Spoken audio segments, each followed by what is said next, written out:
is enough. I have had it. Why so serious? And we hold the world ransom for Wayne Gandy. Excuse me while I whip this out. Show me.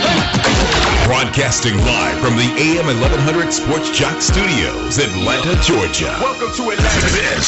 This is the Sports Joc Show with Wayne Gandy. You may fill me up, yeah, can you fill me up, yeah, you won't break me down, I've come too far, yeah, I've come too far, yeah, to just throw in the towel, it's a new day, I'ma do it, yeah, I'm gonna go all the way, you may fill me up. The champ is here, the champ is here, Muhammad Ali. I have to say his name before I even say my own. Welcome to the Sports Joc Show. I'm the Sports Joc Wayne Gandy. We are live from AM 1100 WWW. It should be a G, but it's E. We here. We ready. The Truth, Big Kenny, Chinway. I got a couple producers in the building. I got the bad producer back, Mediocre, Ravishing Ray. We have moved to some fresh, new, used digs. Yes, we are here. I am glad to be here. It is Monday morning. It is a great morning to be alive, as you know. Lot goes on in the world, especially on the weekends. The passing of the great, iconic, icon. We sometimes throw that word around too lightly, but in this case, you can't say it enough. The charismatic. Yes, Big Kenny, I used a long word. I know you thought they didn't teach me that at Auburn. It's not a Georgia State education. We're a little better than Georgia State, Heavy T, good morning to you. Heavy T is here with his women problems. He got two of his ex-broads in here, and, they about to swabble. But we got a lot going on. Look at them eyeing each other right now. Y'all hold that down now. Black Lives Matter. No? You can't use that too soon for that? But I'm here. I'm glad to be here, as you can tell. Muhammad Ali, 74 years old. I remember asking my mom about Muhammad Ali, and all she said, that was a tall drink of water. Ali had all the ladies in this country. One little two-step with him, float like a butterfly, and hit all these women. That's what he should have said. But Ali, gone. We can't say enough about him. We're going to talk about him a lot. Not just what makes an icon. Maybe now we can understand that everybody hasn't reached iconic levels. Some people, as they say, are just stars. But this man is above everybody. Not even able to speak for the last 30 years, really, and still was very impactful just walking into a room. But we are here, our new place, our new home. I think it used to be a Christian station because I saw some crosses and some holy water when I walked in. But, I've been to the Sanctified Church. I've been to the water. No, you can't go to the water? How many people have been to the water? Do Catholics go to the water? How do they baptize Catholic? Bottled water? Or they just touch them on the top? They drown us. We used to have a pool underneath the stairs of the choir pit. And they would pull it up, and it was just rusty, nasty. Reverend Dawson dipped me down in there. 80-year-old man almost let me go. I'm a handful. I was a handful even then. Couldn't even hold me up. But that's enough. We ain't going to get too religious because they like to put you off the air if you talk too much religion. Should we say a prayer being here at 1100 a.m.? Can we pray on the air? No, I'm not getting any. Y'all want to seize everything else from me. I can't say some certain words. No, nobody wants to talk. Am I in here alone? Where is the mediocre producer? In the bathroom. That's why he's mediocre. Well, I guess we have to get confirmation on praying a little later in the show. But let me bring on my co-host, the funny man himself. Almost 500 murders in Chicago this year That's what they're on pace for, 240 so far through May. 66 people they killed in Chicago in the month of May. But we'll talk to Big Kenny about that. He's in the building, and the truth, Decatur's slacking, true. Y'all only got 62, so y'all going to have to catch up here in Atlanta. But they are here. Welcome to the show. Y'all ready?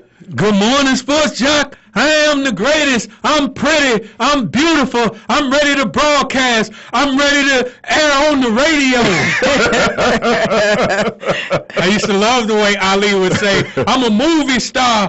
I'm a star." Aren't they the same? I'm an actor. I'm a movie star. That's the same thing. Yeah, it is. Ali. No, it's two different things he was saying. He was saying He's an actor and a movie star, right, because being an actor doesn't qualify you for movie stardom. Correct. You might just be doing commercials. Everybody can act. That's right. Rumble, young man, rumble. Good morning, Sports Joc. Good morning, True. It's so, you know how when you know you big How? is when you pass and you bring those people thinking of you makes you smile. It's like the thought of Ali, because you know everybody has to leave this planet. That's the only thing we guarantee. Yeah. But he's leaving and have us still wondering and still in awe of his presence and just his whole aura. And I've always told people he's one of the few people you really can't do a movie about. I know they've tried to shoot 2 or 3 movies, but how his whole presence seemed like he was in a movie. He actually did a autobiography, and he starred in it. So that's how iconic he was. I'm gonna do a movie about my life while I'm living. That's what I'm gonna do. And I don't know if we really need permission from the mediocre producer to pray. Amen. Amen. I think that the only person who needs to ordain prayer needs to be the man upstairs. And I'm not talking about your upstairs neighbor. I'm talking about the man that's greeting the champ right now. Is it okay if we say a prayer? Look at your neighbor and say, neighbor. Neighbor. Float like a butterfly. Sting like a bee. Amen. Amen. There was always somebody singing behind the pastor. There was always something. With the little bed of soft music. There was a little something behind it. He'd be playing the little organ real soft. And then practice that that was in the script. Well, good morning. We are glad to be here. I can't say that enough. It is early. You can still catch us on the sportsjoc.com. We are live. As you can see, I have on my Ali T-shirt. I found it. It took me like 30 minutes. I knew I had one somewhere. I didn't even look for mine. I'm going to go in tomorrow with my Ali attitude. I got an Ali bra somewhere. But look, where's the tie, Sports Joc? It's right here. Forward to it. I didn't want to block. I have it. Right You here, but I didn't can't wanna block the champ. Ali. Well, why not a bow tie? I'm not Muslim. I got some swine down here. I was going to say as a nod to his Muslim roots. That pork sausage and a bow tie. I got some swine down on the floor. Don't want to offend anybody. Yeah, but and these new digs, if nothing, will bring us closer together. Yeah, I'm sitting on your lap. I mean,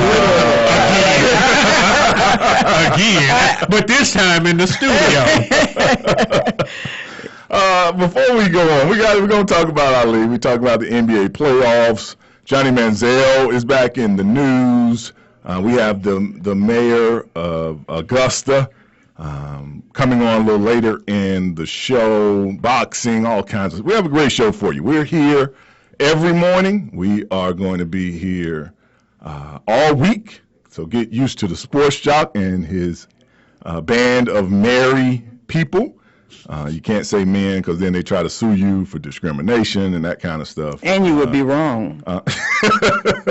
So we are going to be here. You'd be wrong about married men because the women are bitter. We are here. Once again, I have to talk about this before I come back. Go to break, excuse me. Sugar daddies. It popped up again. Truth, Big Kenny. Sugar daddies in Georgia State. What is that like peanut butter and jelly? Wait there now, young lady. How many articles?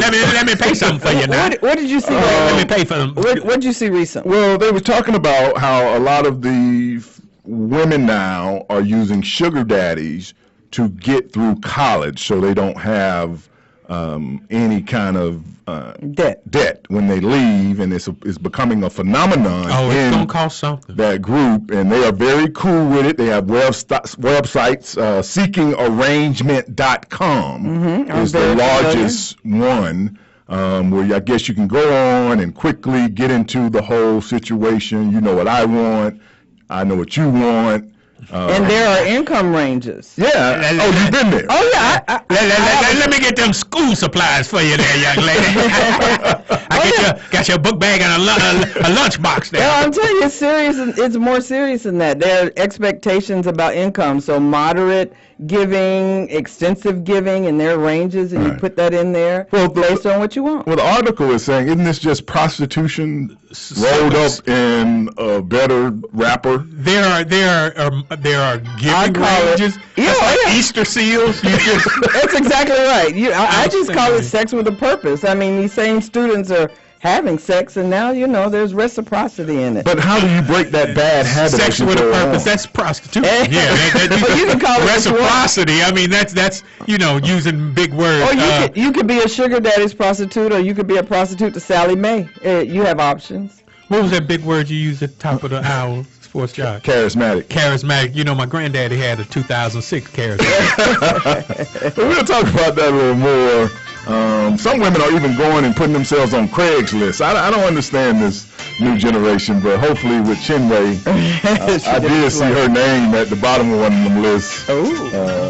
Look how she's shaking her leg now. We'll be back more of the Sports Joc Show, as I said, AM 1100, the Sports Joc Studios, right after this. The Sports Joc Morning Show is now on Atlanta's AM 1100 weekdays, 8 a.m. to 12. Also watch us live on YouTube and thesportsjoc.com. Now, it's time to present the Joc of the Week on the Sports Joc Show, where we highlight an exceptional athlete that has taken their game to the next level.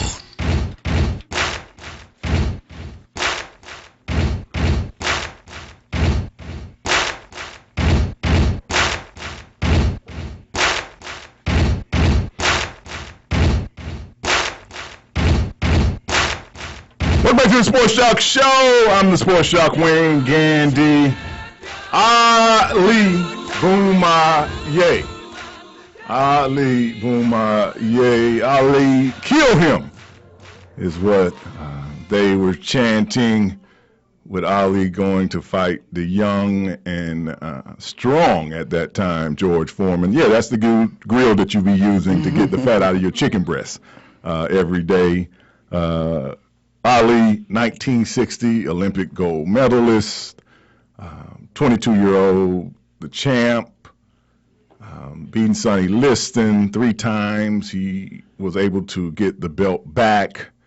4-year absence, 3.5-year absence, came back in 1970, fought Jerry Quarry here in Atlanta at the Municipal Auditorium.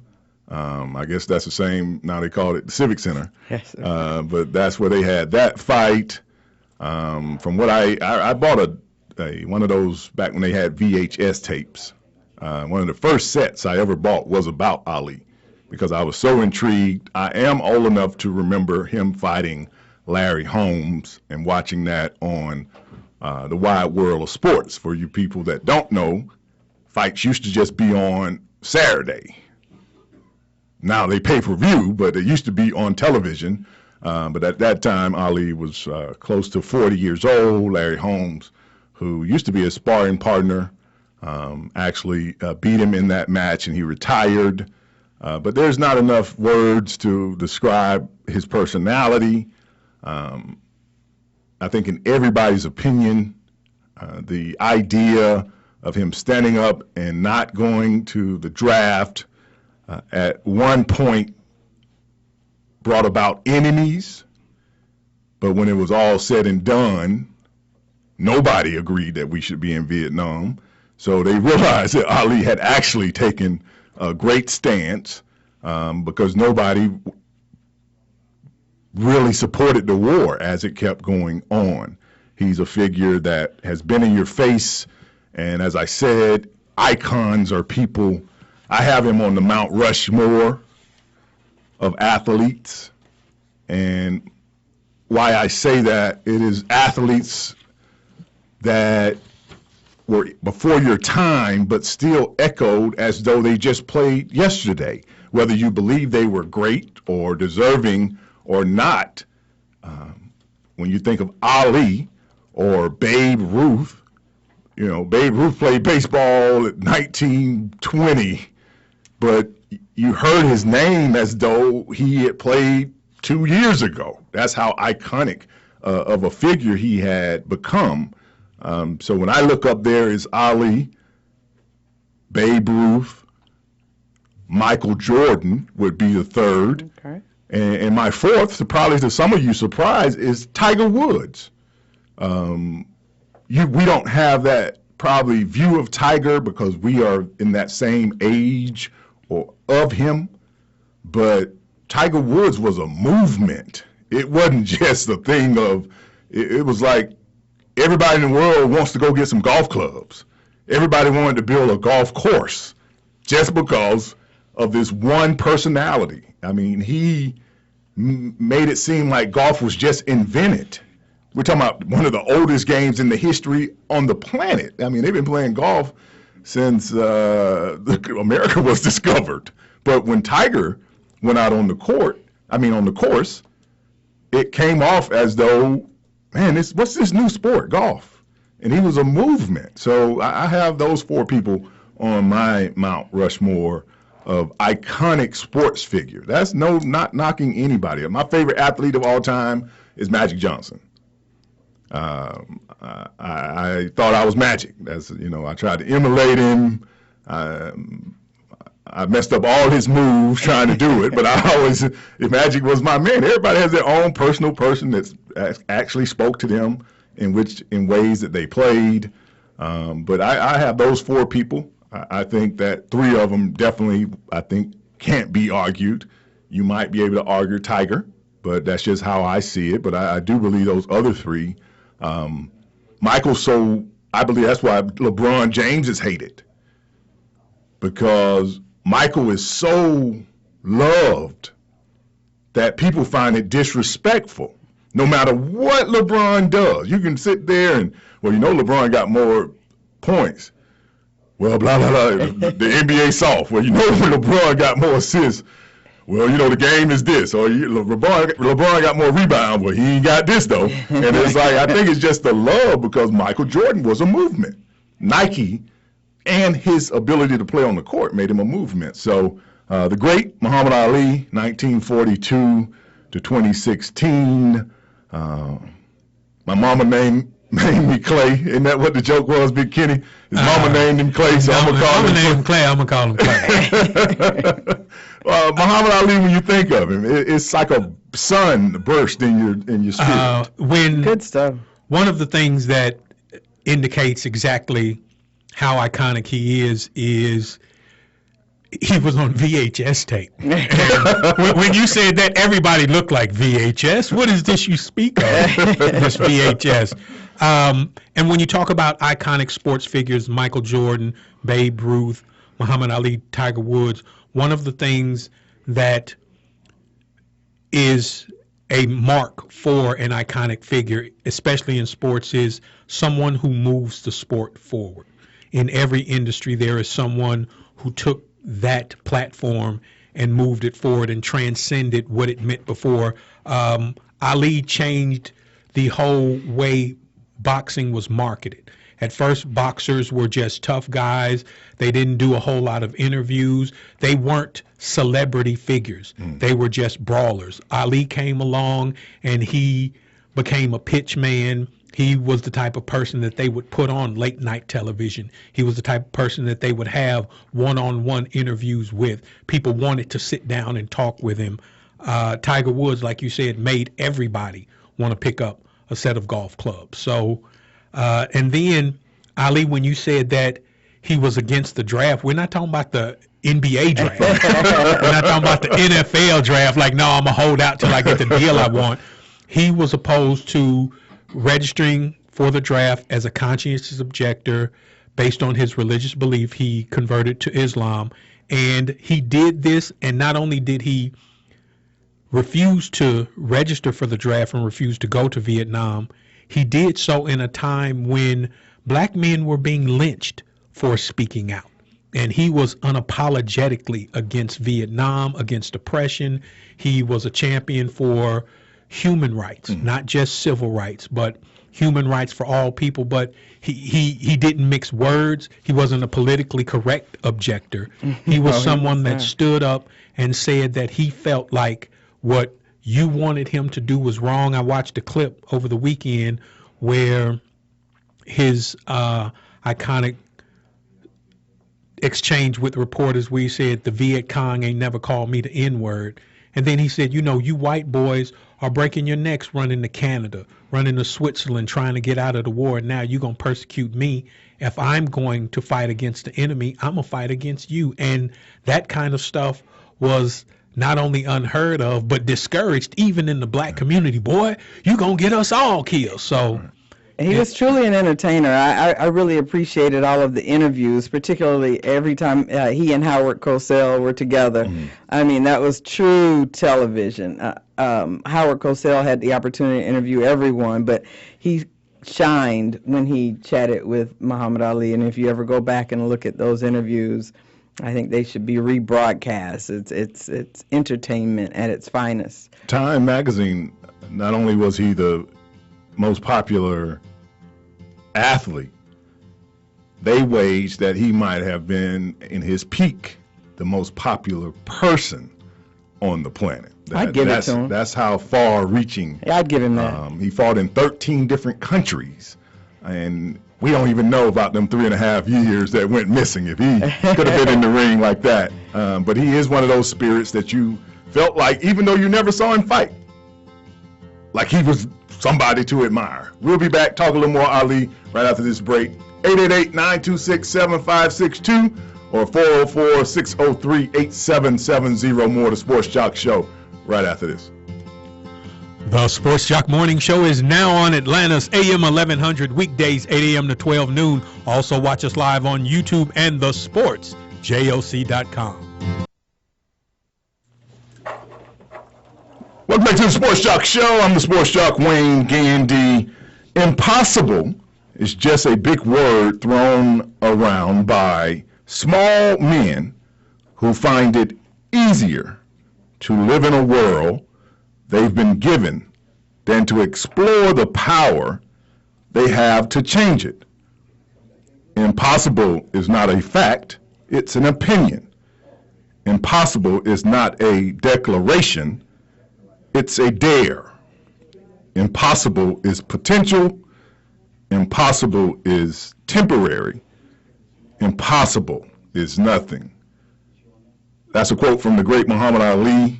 Muhammad Ali is one of those people that lets me know, Big Kenny, truth, why I like doing this show, where sports has now, it's the connection of the world. Everything that you see in the sports world has started being this connected entity through sports. I think I've always said at one point it was politics, then it seemed like it was music and Hollywood. Now it seems that all those people, politicians, movie stars, big time music, everybody wants to run and they want to do the Super Bowl halftime. They want to be on they want some connection. They want to sit front row at the game. They want to be stand on the sideline when people warm up. When you think about it, sports has become that thing that draws everyone, whether they're going to watch it. People go to stuff not to even watch the game just because of the occasion. The Super Bowl is the most watched single event every year by far. When you start talking about a game that is shown in over 100 countries, so people that don't even have football want to watch the Super Bowl. I mean, that's how powerful. And when you can sell a 30-second spot of a commercial for $3 million, Big Kenny, Truth, you got something going on for 30 seconds. when you can sell anything for 30 seconds. And every major motivational speaker or true business person that I've ever listened to is always at some point in their speeches or conversations alluded to sports and use sports as analogies. And so it's true, the impact of sports on the world is just, undeniable. Yeah, we are crossing barriers where people are putting things aside to let their team, the Kenyans or everybody, well, we're going to send our runners, though. Everybody else failed their drug tests. But our runners, we're going to send them to the Olympics. People are willing to go. Because I missed the Olympics by that much. You know what I mean? The bobsled team. Speaking of Olympics, we have gold medalist, silver medalist, Miss Lauren Williams on the line. Good morning to you, Lauren. Good morning. How are you guys doing today? Lovely. We are doing great. You down? Hey, Lauren. Oh, we go. Are we in Brazil already? I am in Dallas, Texas, actually, right now. Oh. I'm in Austin, Texas. I forgot where I was. You in Austin? Okay, you must have been smoking something. That's 2 or 3 hours apart. Don't judge. She just stays on the move. You just need to look at the phone in the hotel room, and it'll remind you where you are. How are you doing? I'm doing wonderful. I cannot complain at all. Life is all right today. Are you going to go down to Brazil, or is the Zika going to scare you away? The Zika is a real concern. Athletes yesterday, and all of us are childbearing age, and Mm-hmm. the IOC and who are making the best decisions for everybody. So athletes it's not one of those things, because you don't see a lot of it in the news. Athletes are really undecided, or are they just going to be very cautious when going? They're very nervous, and obviously you train for this opportunity for 4 years, or you really train for it your whole life. You get the opportunity once every 4 years, and you may never get it again. But at the same time, if it's going to affect your ability to have children, especially some of the veterans in the sport, people that are my age that will be attending like their 4th Olympics, they're trying to do well at this Olympics, go on, and immediately start having children. So it's a real concern for people to say, oh, you have to wait 6 months afterward, and we can't really guarantee if there's no vaccination, there's no treatment, we can't really tell if you have it or not. There's so many things that are up in the air, and it just seems like the IOC and the World Health Organization are hiding something. And so it's hard for people to make an educated decision. And waiting that 6 months can put a strain on a relationship too, I can imagine.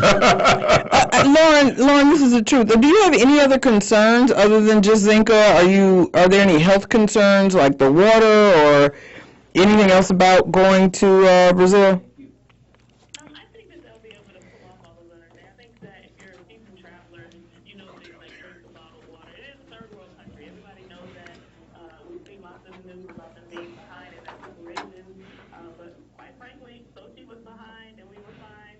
Athens in 2004 was behind and we did okay. The concrete wasn't quite dry. We were there to compete, and I think at the end of the day, that's what the athletes want to do. They want to get there. They want to, put on a performance that's going to be fitting of them winning an Olympic medal and showing the world what a great athlete they are. But at the same time, you don't want to sacrifice, like I said, your health and your possibility to have children in that. We're on the line with Olympic gold and silver medalists, winning silver in the bobsled. I mean, Just putting in work, ain't Summer and Winter Olympics. Yeah, when you're an athlete, you're an athlete. What you wanted to do? And Lauren, this is Big Kenny. Speaking of putting in work, have you picked out a candidate to have babies with yet? You do not have to answer that question. Yes, you don't. do. No, Yes, you you don't. You don't have to answer. I can send you some pictures of my kids. I do all right now. if you into aesthetics, and then they all on the honor roll, they graduate with top honors. So I mean, it's all about the Big baby. Kenny, this is about the Olympics. No, I stick around through college graduation. I'm not just gonna drop them off and have you babysit for life. I mean, Well, Lauren, let me ask you this. Speaking of the Olympics, our man, the lovable Muhammad Ali, has passed away. Did you ever get a chance to meet him? I did not have a chance to meet Muhammad Ali. I have met his daughter, Layla, quite a few times, but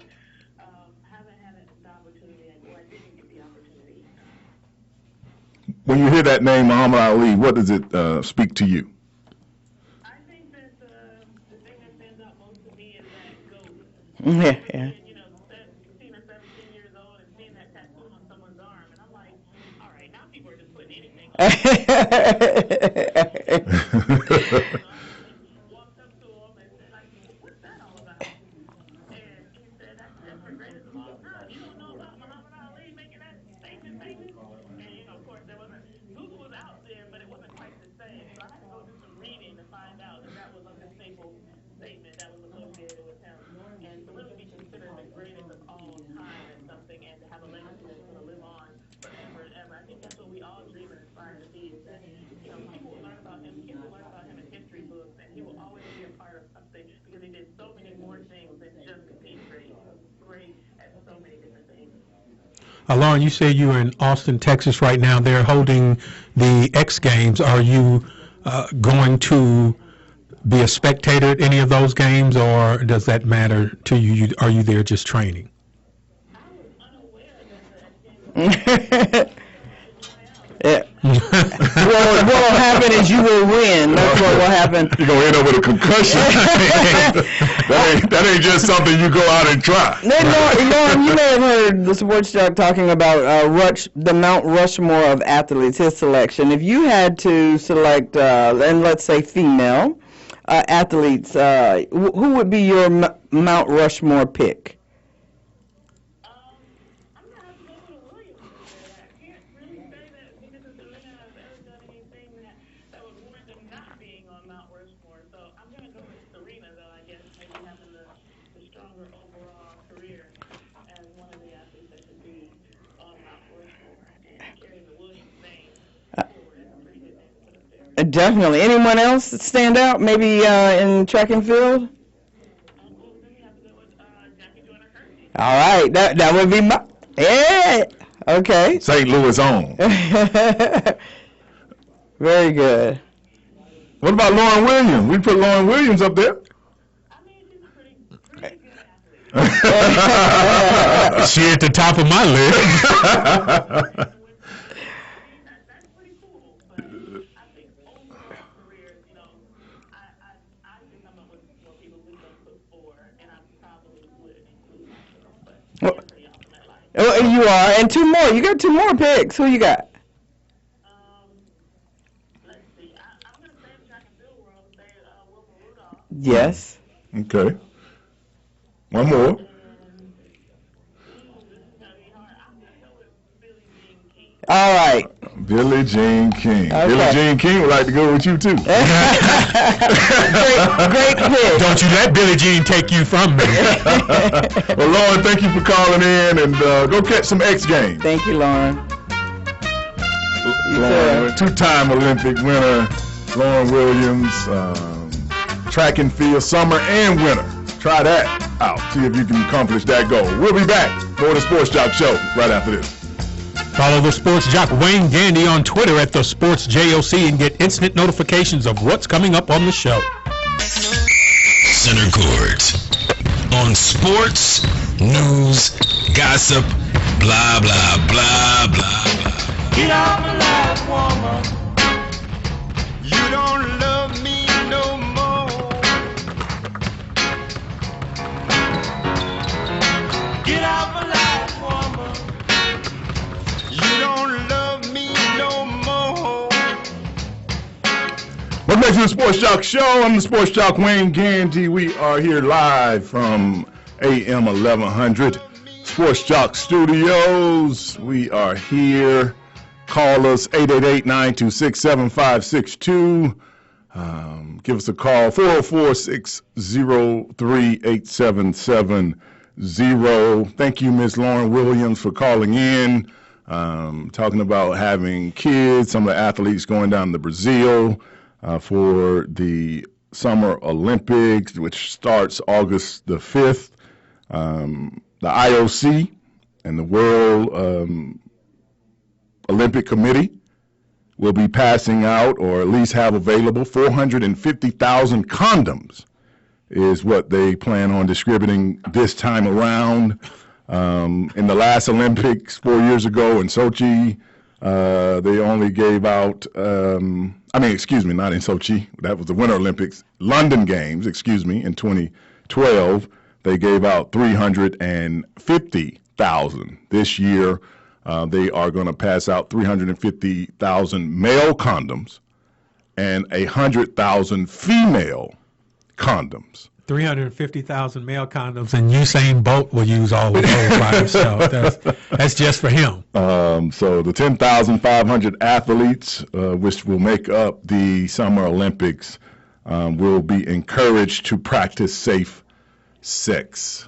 I thought that, athletes at that time just don't have sex at all. I was just about to make that statement. Right. Particularly boxers. I know you hear about boxers all the time. Yeah, that pent when up. they're in training. Come on, man. You need that pent up I'm in good frustration. shape. You know what I mean? I got stamina. Why would I You want that abstain? little bit of edge, though. Right. A little bit of edge to get you going. But some got to take the edge It's called off. frustration, Yeah. especially boxers. You get frustrated enough, you go out there and take it out on your opponent. That's where it matters. I think it's interesting, though, that Lauren said a lot of the athletes feel like the IOC and the World Health Organization are holding some kind of information back because there have been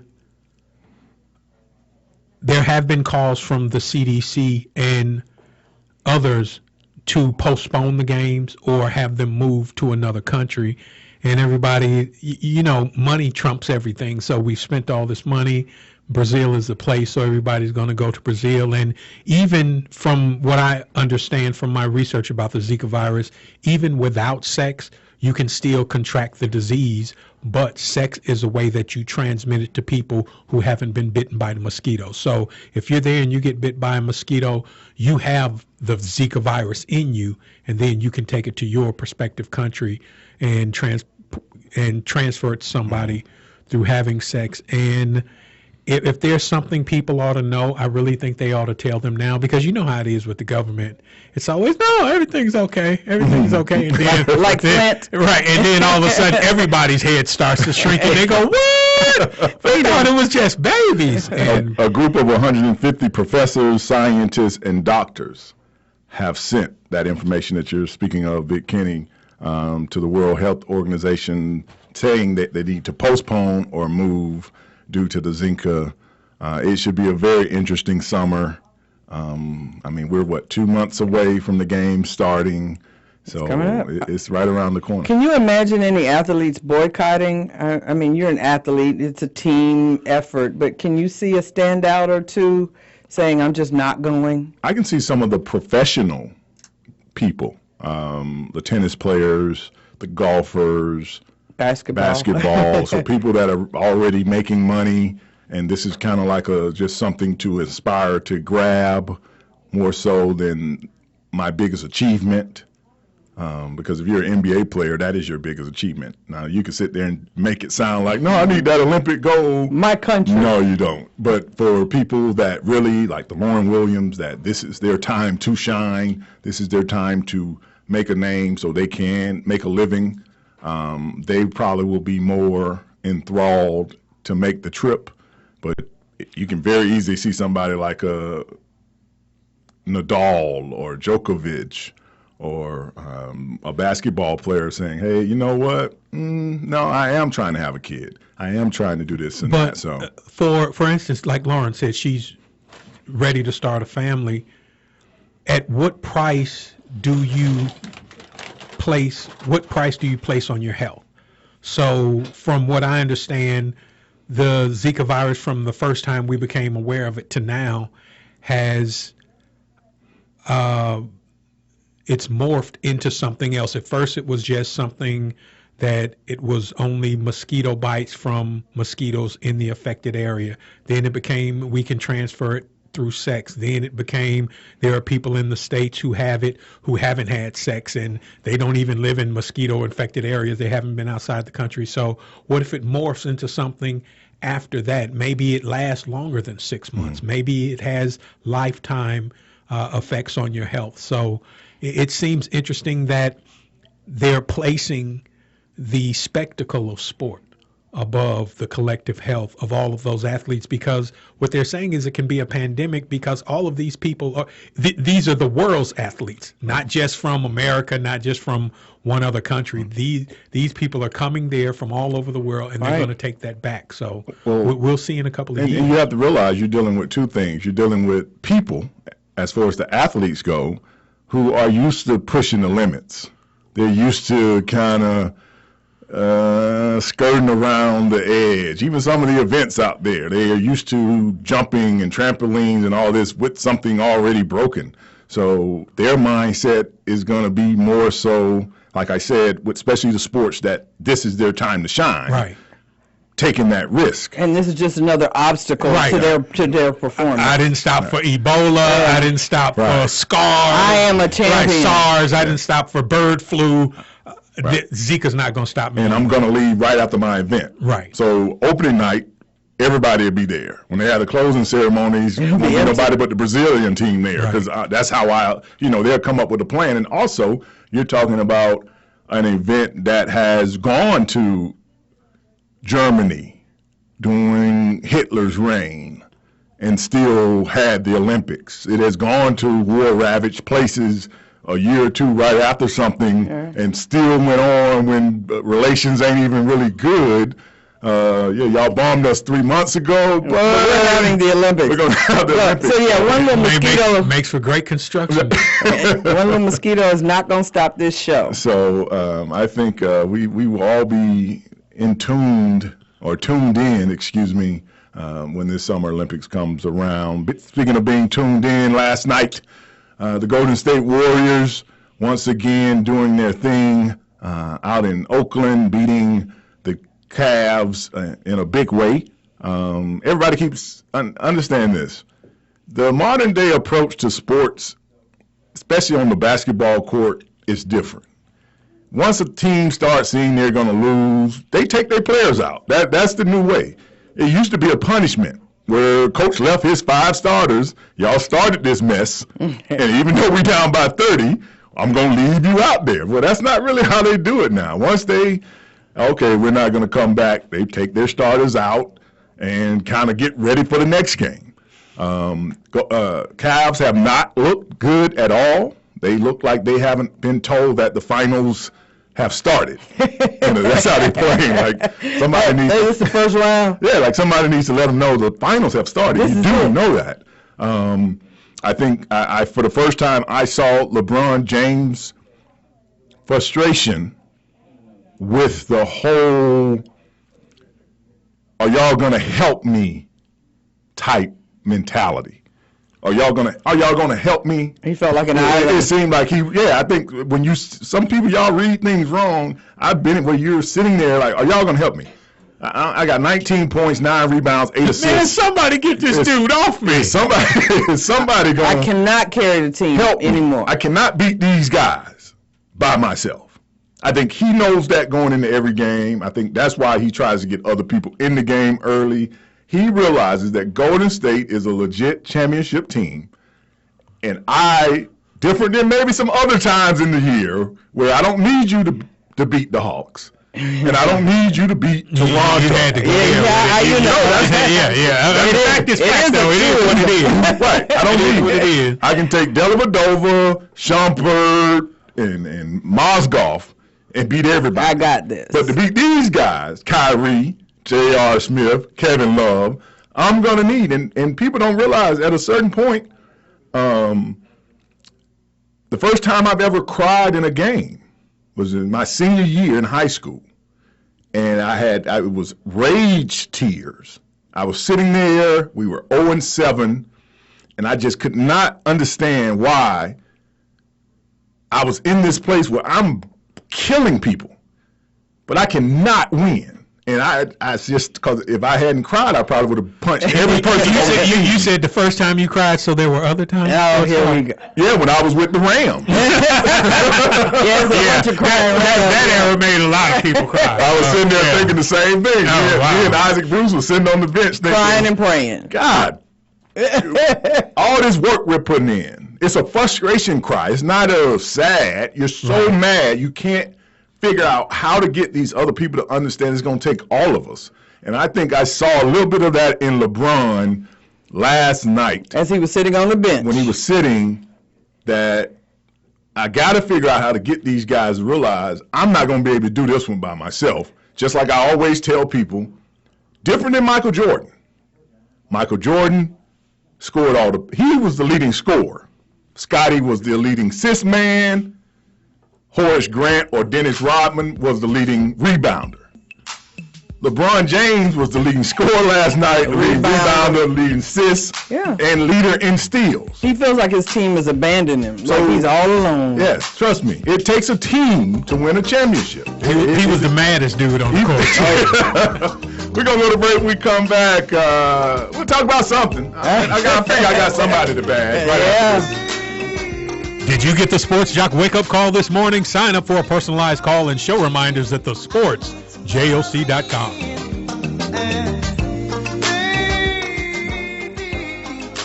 Hi, this is four-time Olympian Lauren Williams, and you're listening to Wayne Gandy on the Sports Joc Show on Atlanta's AM 1100. Enough is enough! I have had it! Why so serious? And behold the world ransom for Wayne Gandy. Excuse me while I whip this out. Show me that. Broadcasting live from the AM 1100 Sports Joc Studios, Atlanta, Georgia. Welcome to Atlanta. This is the Sports Joc Show with Wayne Gandy. You may fill me up, yeah, can you fill me up, yeah, you won't break me down, I've come too far, yeah, I've come too far, yeah, to just throw in the towel, it's a new day, I'ma do it, yeah, I'm gonna go all the way, you may fill me up. Welcome back to the Sports Joc Show. I'm the Sports Joc Wayne Gandy. We are in our new digs over here. AM 1100 WWWE Sports Joc Studios. We are live. We are here every day, not just Monday, but every day from now on, every weekday. Because, you know, y'all so technical. Hey, I tuned in on Saturday. Nobody was there. Hey, every weekday. I'm sorry, Monday through Friday. You know, the Sports Joc can't work 7 days a week, but I can give you 5 days. We are here. We're glad to be here. We have a great show going. Muhammad Ali passed. We've been talking about that, the greatest. Going home. Louisville, son of Louisville, will be buried this Friday. I'm quite sure to be a packed house of who's who. I'm figuring Bill Clinton will be sitting next to Barack, and Barack will be sitting next to Donald Trump. And Trump will be sitting next to Mick Jagger, and Mick Jagger will be sitting next to Beverly Johnson, the model from the 70s, and then she'll be sitting next to Aretha, and then Aretha will be telling her about how Diana Ross, who's sitting 2 rows over, slept with him when they were dating, and because I would love to just know his list of killing that he did. I know he did some killing. In them free 60s and 70s where love was in the air, they were living like the French in the 60s and 70s where they were just giving it away. And Ali, you know, he was a man of the night, had about 9 wives and a lot of undocumented children because Trojan didn't exist back in the 60s and 70s. That was a late 80s thing. So I just know Ali, Diana. Who else would you think? Diana, who was big back there? Lola Falana probably got it. Lola Falana. Let me see who else. Raquel Welch. I know he was hanging out with like Dean Martin them. I mean, that's how big this man was, that everybody wanted to hang out with him. When you start looking at the news and go through all this, you'll see that he was hanging and talking and living and eating with all types of people. That's how big of a impact he was making and how big of a star that he was really had become. We got our man Guy Rawlings on the phone. He has something in common with Muhammad Ali. They both have good hair. Good morning to you, Guy. Is Guy there? Get off her, Guy. Get off her. You on her? Get off her right now. I hear you. Can you hear me?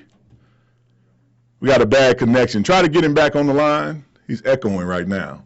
But I think that once you see, and it don't take but 5-10 minutes to see the different personalities in which Ali connected with. And as I said, Time Magazine, I said at one point they felt like he was the most famous person on the planet, which is a huge deal for a man that was living in a time before social media, before cable TV, Before the internet. before computers. Is he there now?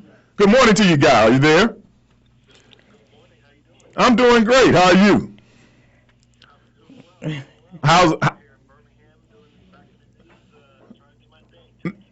Now I'm trying to picture you in Birmingham, and it's just not going with your Don Johnson Miami Vice look. I just don't really see it.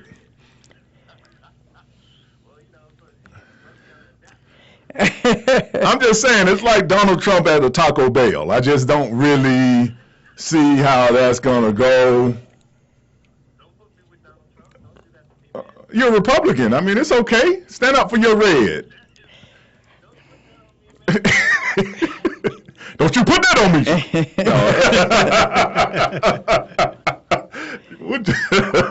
Good morning. Hey,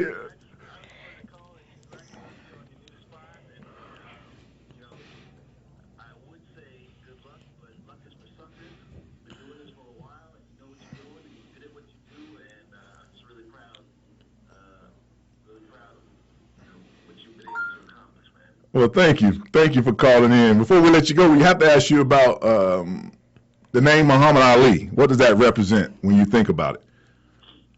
I met Muhammad Ali one time, and he was in town in Miami when I was working in Miami for Angelo Dundee's 80th.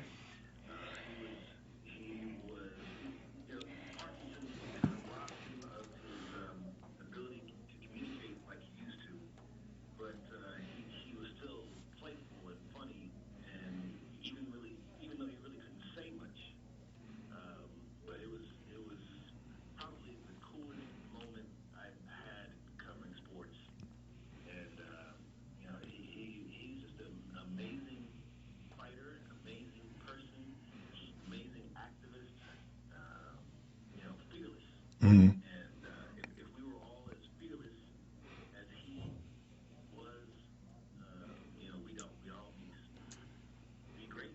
Right. And I think maybe that's what he's symbolic of, the possibilities of greatness for all of us. Yeah, to push yourself and to be all you can be at all times, I think is something that we can get from him. But thank you, and we got to figure out what's going on in Birmingham so we can call you back. We can watch him on the news. What is that? Let me go ahead and plug you. What's that, WVTM? They got news in Birmingham? Yeah, channel 13, right, Guy? 3 dairy cows who came up missing today. And congrats to you, Guy. Congrats. All right, Guy Rawlins. We got to get his call. Y'all get the information on Guy so we can give him some love over there in Birmingham. I think Guy gets plenty of love. One of the things that whenever we talk about Ali, we talk about how much of a champion of civil rights he was, how great of an athlete he was. Part of his being a great athlete to me is that a lot of these athletes today, for instance, the Cleveland Cavaliers, they rested before the finals, and now they seem like they should have kept battling because it's like they've been out of the game for years. They're still resting. Right. Ali was literally out of boxing for years, and then was a civil rights activist and all over the world, and he still was able to come into the ring and knock men out, powerful, imposing men, and just knock them out after that long. And boxing is one of those sports you can't take time away and expect to be successful. So he was a bad man, literally. And it's something Guy mentioned, though, when he brought up Angelo Dundee, I kind of chuckled, and that also goes to Ali's talent as being coachable. I mean, he was coached and trained by one of the best ever. And, you know, Angelo Dundee had Sugar Ray and... Yeah, a long list. Yeah, a long list of people that he helped succeed in the ring. And I think the one thing that a lot of modern-day athletes take criticism for that I think is sometimes unwarranted. I know Michael Jordan, even LeBron, Kobe, Shaq. I think Muhammad Ali, growing up in that time, it was easier to take a stand because I actually lived this. The more modern-day athlete, taking stances is a little foreign to them because the hardships of that. When you look back at that time, Jim Brown, Bill Russell, Kareem Abdul-Jabbar, there was tons of black athletes, and when they're given their chance, took a stance because they were living that white, black bathroom, blacks through the back. I remember sitting down speaking with Deacon Jones, the great D tackle for the Rams, and he said that just fueled him to be a great player because they would get to the hotel. And in his early years, the white players stayed at one hotel, the black stayed at, so when he went on the field, he was able to touch that rage in him and take it to the field. And that was a real thing, discrimination. And sometimes we're looking, Michael Jordan take a stand. Well, Michael Jordan, he could take it if it's something that maybe touched him, but he doesn't have this whole life where you're clapping for me here and then tell me I got to go 2 blocks down to catch the bus because I can't catch this bus.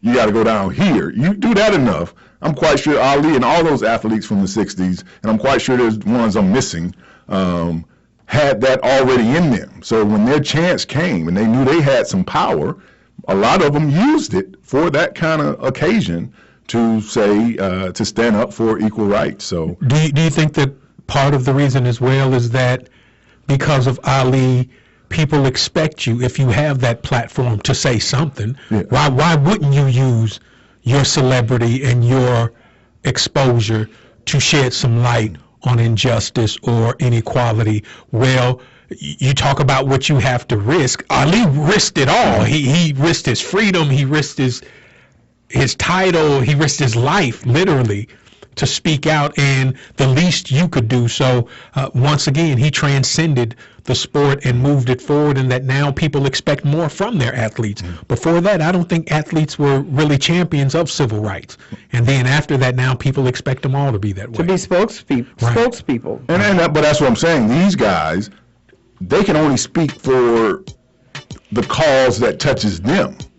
Ali was living the cause, just like all the rest of African Americans at that time, of being subjected to Jim Crow laws, in a sense. Right. Very clear that I can't do this, but I can do that. And I think when he took that stance, it did put a lot of pressure on the next superstar. And it was part of the Muslim religion at that time too. They were a huge push. But I can't give up them white women. Is what he said. That's not in the Quran. We'll be back with more of the Sports Joc Show right after this. The Sports Joc Morning Show is now on Atlanta's AM 1100 weekdays, AM to 12 noon. Also watch us live on YouTube and the sportsjoc.com.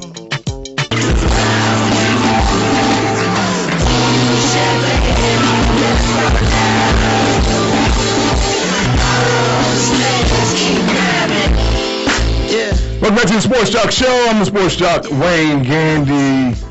Former Cleveland Browns quarterback Johnny Manziel has been sued for causing extensive damage to a L.A. home.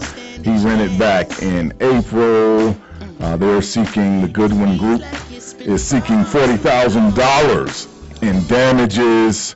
Johnny Manziel stayed on the property for 3 days, agreed to make sure things... See, this is the part that I have a problem with. Big Kenny and True. Here it goes. Come on now. See, some things just... I know as a renter, you know who will borrow your car and treat it like you, and you know who will borrow your car and treat it like them. It's the same thing with rental property. I don't know Johnny Manziel personally, but from how I've seen Johnny Manziel live and his antics, I imagine that if I let him borrow or rent anything of property, I need to get some extra type insurance. I might need to get some death insurance or what? Is there a death thing like major? I need to up everything in this rental when certain personnel is like a rocker. I remember, what was that, last year? I forget the group that went to Cub State, Wrigley Field. They did a concert in Wrigley Field saying they messed up. It was one of big time rock groups, and I'm like, yeah, I figured the people that they bring out. That's what Marsh did. The name of the group is Destroy Wrigley Field, and you're acting all surprised. What? They messed this place up real bad. It's like letting Johnny Manziel rent your property and not expecting it to be destroyed is like letting Mario Andretti borrow your car and being surprised that he squeals the tires, that he smokes the tires. So I think you said that when it first happened, when we were showing images. One word I think would be reckless. He is reckless in the way he lives, in the way his relationships. He's just reckless. And in terms of having a case where you can sue somebody, there was a discussion between the owner of the property and Johnny Manziel that while he was renting the property, he wouldn't have more than 15 people over at a time. If you have to include a clause like that in your rental agreement, you're already playing with fire. So like he's going to count people. Right. It was 15 people in this room. You four blondes can't come. That's not right. You naked ones at the door, go away. We got 15 already. Well, and that's the business I'm in, and it's kind of crazy that they didn't have some kind of retainer that would have offset any damages caused, because I would have requested $20, $30, $50,000 in a retainer. Mm-hmm. But they did absolutely none of that. Nothing says set up quite like, let's rent it to Johnny Manziel. I mean, we're looking to sue or get some extra money or something. It's not like, it's like playing with a hornet's nest and being surprised that you get stung. Everybody knows what time it is with Johnny Manziel. Nobody's looking for him to be responsible or to tone it down a little bit. They knew what he was going to do, and he lived up to his reputation. And as I keep letting people understand, because you've heard the name for years, doesn't make the kid any older. Johnny Manziel is 23, 24 max. So just imagine a 24-year-old and what they would do. Now imagine Johnny Manziel at 24 with a whole bunch of money and what unlimited income. It's hard to get a 23-year-old not to tear up your place. If you're going to rent them a place. So come on. It's like you can't even rent a car until you're 26, right?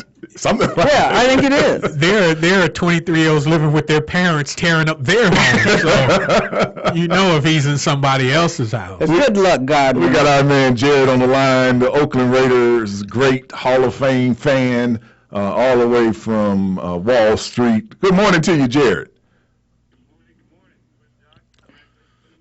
Oh, man, thank you. How's the Dow this morning? Are you listening to us on 1100 AM WWWE?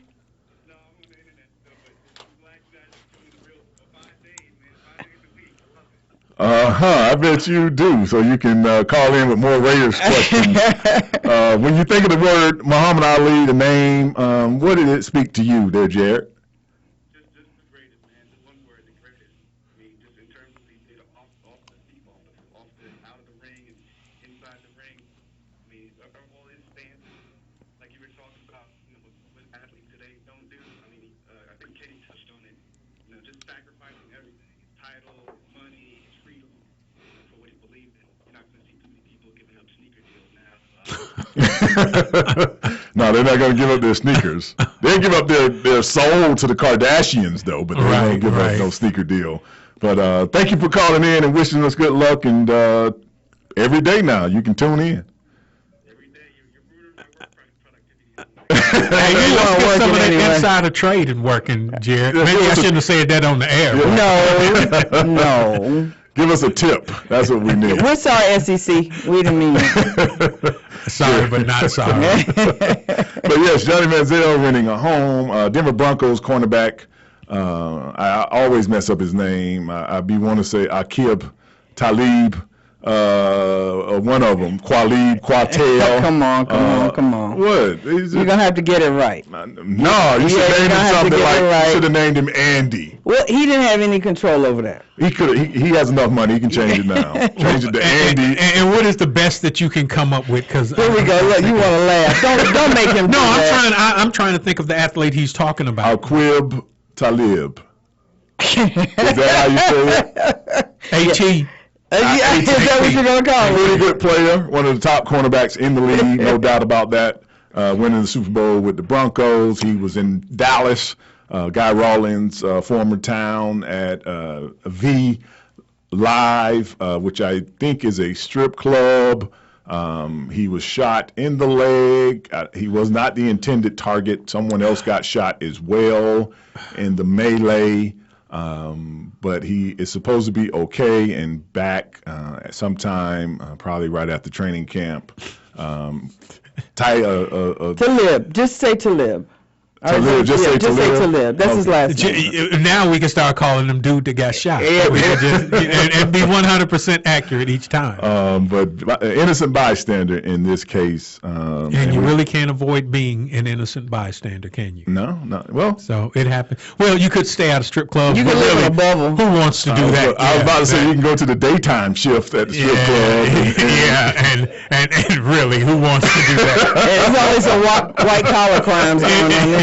In the daytime, you actually go for the food.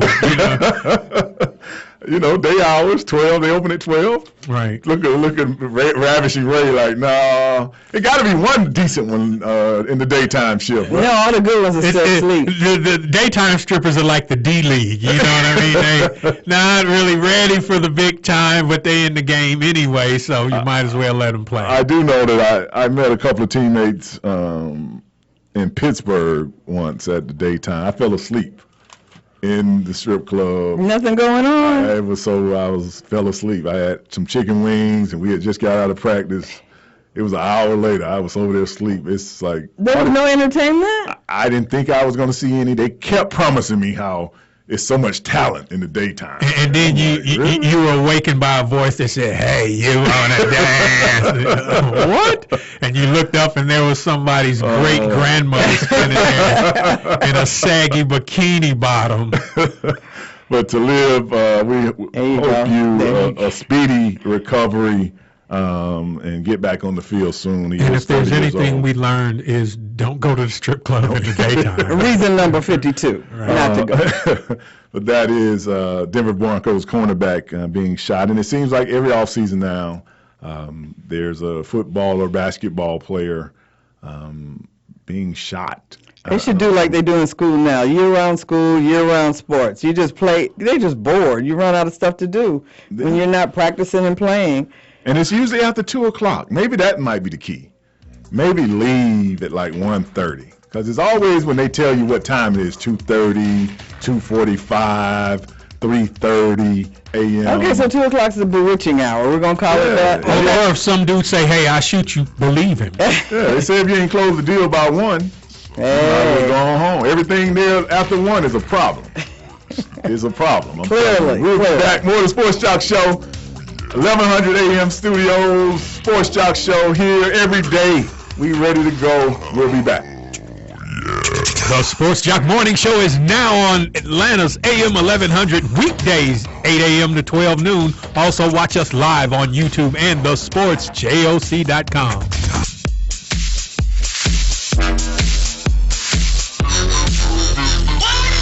Welcome back to the Sports Joc Show. I'm the Sports Joc Wayne Gandy. Former Seattle Seahawks fullback Derek Coleman is facing up to a year and a half behind bars. He was charged when pulled over. Police found a lighter, a glass spoon pipe with terry residue, an open bag of synthetic cannabinoid labeled effed up, and 3 unopened bags of synthetic cannabinoid labeled Mad Pit Bulls.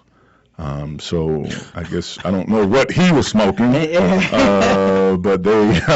synthetic marijuana is not actually marijuana, but it typically consists of designer drugs, sometimes similar to, and sprayed with different drugs and then smoked.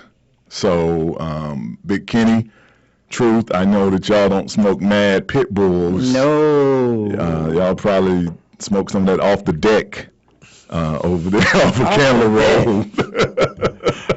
No Mad Pit Bull. Irritated Pekingese. No Mad Pit Bull. Might get some of that perturbed Shih Tzu.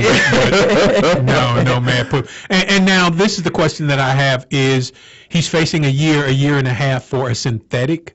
Mm-hmm. I didn't think that synthetics were illegal. I don't know. We come to you for Well, and that's what I'm saying. They sell them over the counter in gas stations and convenience stores. Mm-hmm. So what is it about his possessing synthetics that made it a crime punishable I'm thinking by that much? Oh, you hit someone. Okay, yeah. Oh, did I leave that part out? Yeah. Oh, okay. Yeah, because I was thinking right now the guy at the corner gas station is clearing all his shelves. It's now illegal. No one told me. He hit a 57-year-old man. Yeah. And that's how they ended up checking his car. Oh, okay. So he actually had an automobile accident. Okay, because hitting a 57-year-old man makes him sound like he was an angry pit bull himself. So he's charged with vehicular assault. Okay. And that's how he ended up felony. And then he left because he was scared that they might find the Mad Pit Bull. And the effed up. And he didn't know whether it was a crime or not. I just don't feel that sorry for him. You got to know that bad choices are on deck anytime you smoke some stuff called effed up. You're not looking to go out and make a positive impact on the community. Yeah, that might not work too much for you when you're smoking that. Lawrence Taylor's wife, he had to call the police on her last week. Tables turn. She, domestic violence. Yeah, she looked like one of those domestic violence type. She looked crazy, don't she? Yeah, you got to be a special kind of lunatic to make Lawrence Taylor call the police on you. Not just get away from you. Look, need help. You can go back before that. First of all, you're with LT.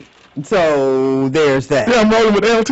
Yeah. Great, Lawrence Taylor. But nobody expects a female to have him calling the police for protection. No, we'll date him. No, it's his wife. Saying Mary. Yeah. Lynette Taylor, she was arrested down in Florida. That look on her face says, "I will set the house on fire." You're right. I'll do it again too. With everybody in it. She threw and cut Lawrence in the head, a 3-inch scar, but he did not want to press charges. He's afraid she was still charged. It was a misdemeanor, and she was charged for resisting arrest when they got there. So. LT back. She was gonna fight the police too.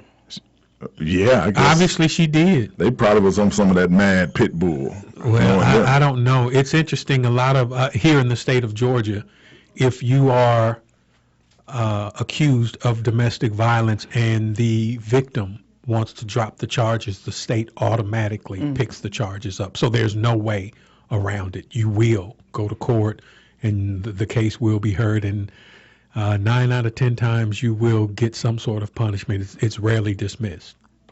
Hopefully Lawrence and her work it out, because two volatile people.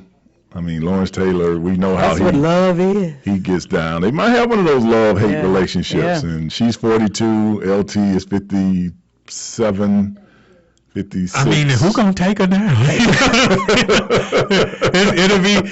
She can't go on Plenty of Fish. I don't think so. Speaking of age, as he looks at me. On a side note, why isn't anybody recognizing how old our presidential candidates are?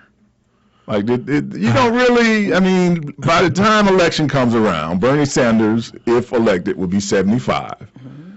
Hillary will be 69, 70, and Donald Trump will be 70.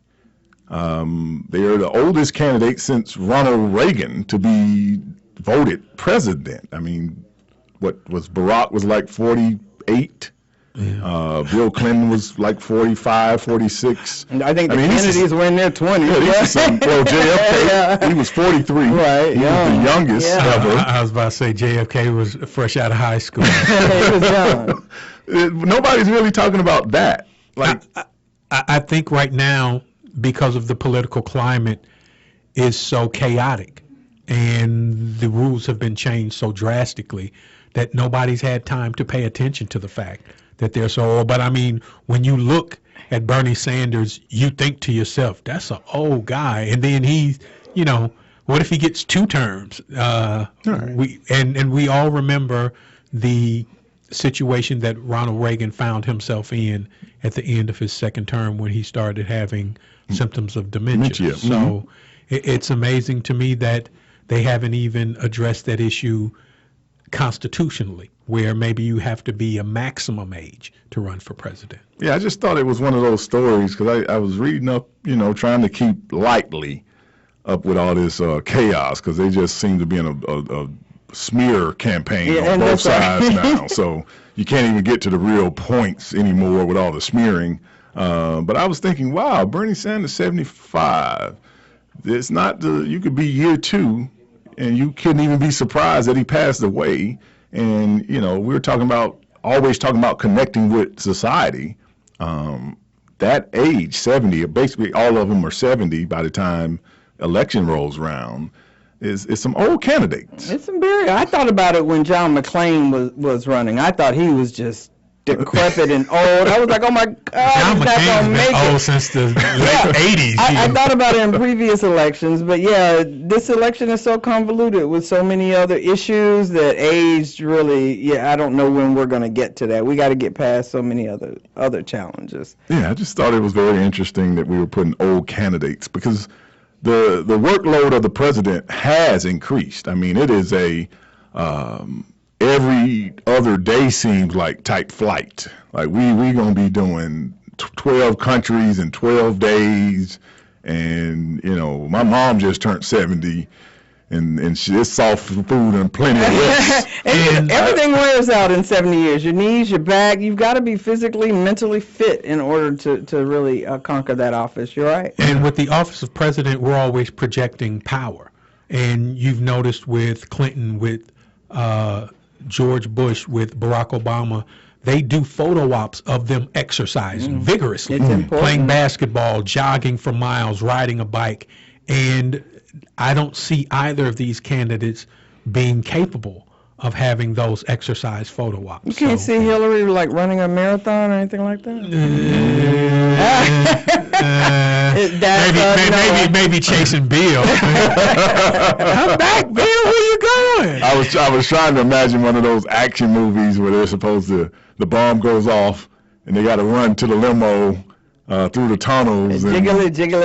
And Bernie Sanders hold on, let me get my cane. I got to get my cane. Just blow me up.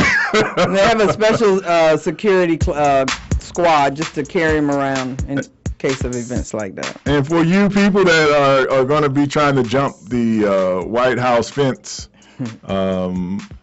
they're going to a 14-foot fence. It will be 14 feet from now on, not the little 6 feet. So. Why don't they just electrify it? Who designs this stuff?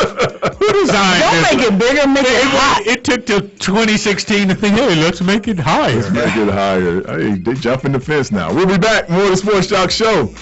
888-926-7562 or 404-608-770. The Sports Joc Morning Show is now on Atlanta's AM 1100, weekdays 8 a.m. to 12 noon. Also watch us live on YouTube at thesportsjoc.com.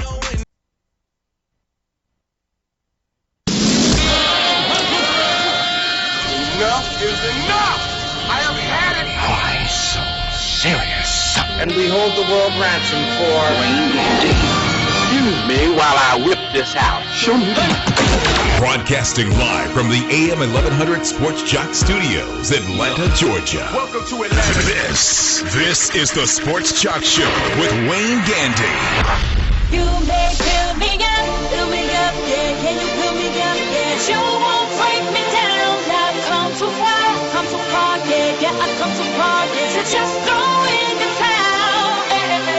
It's a new day, I'm a new day. Yeah, I'm gonna go all the way. You may fill me up. Welcome back to the Sports Joc Show. I'm the Sports Joc, Wayne Gandy. We'd like to thank Mayor Hardy Davis Jr. for calling in. As he said, he's a great engineer. He's a mayor. He's a pastor. I know you be in the back of that. Get deep behind me, Satan. Get deep behind me. I know dealing with them politics, because my couple of dealings just trying to get a camp in Haines City. Like, why?